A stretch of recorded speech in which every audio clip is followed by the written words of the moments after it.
सबक नंबर 1 मश्क। मायने याद कीजिए। सूफी, संत, काजी, मुसन्निफ, एक ओहदे का नाम, मुकर्रर, तैनात, खातून, औरत, मुतासिर, असर कबूल करने वाला, मुरीद, अकीदतमंद, चेला, रहनुमाई, रास्ता दिखाना, इबादत, प्रस्तिश, बंदगी, रियाजत, इबादत में मसरूफ रहना, कौल, कही हुई बात, नवाजना, देना, अता करना, बख्शना, फयाज, सखी, नजराना, तोहफा, खानका, सूफियों के रहने की जगह, बातिन, अंदरून या अंदर का, सिला, समझौता, किनायत, जो मिल जाए उसी पर राजी। सवाल नंबर 2 गौर कीजिए।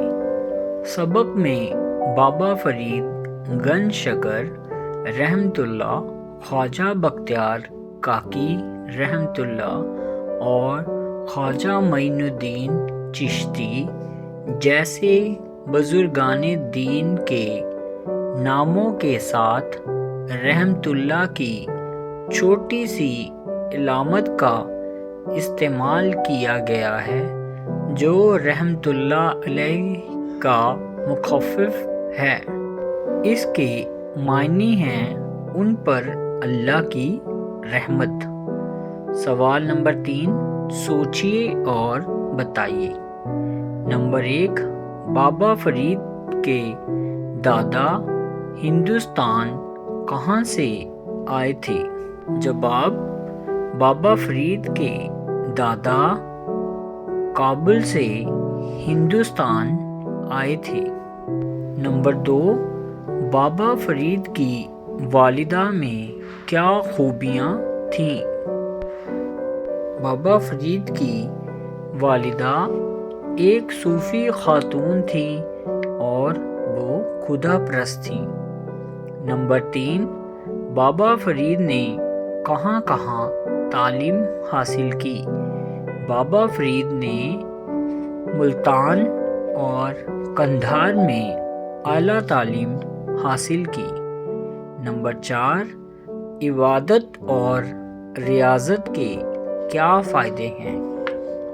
जवाब, इबादत और रियाजत से इंसान उस मुकाम पर पहुंच जाता है जहां इंसान का दिमाग मुनव्वर हो जाता है और उसको दिली सुकून नसीब होता है। बाबा फरीद के पीरो मुर्शिद कौन थे?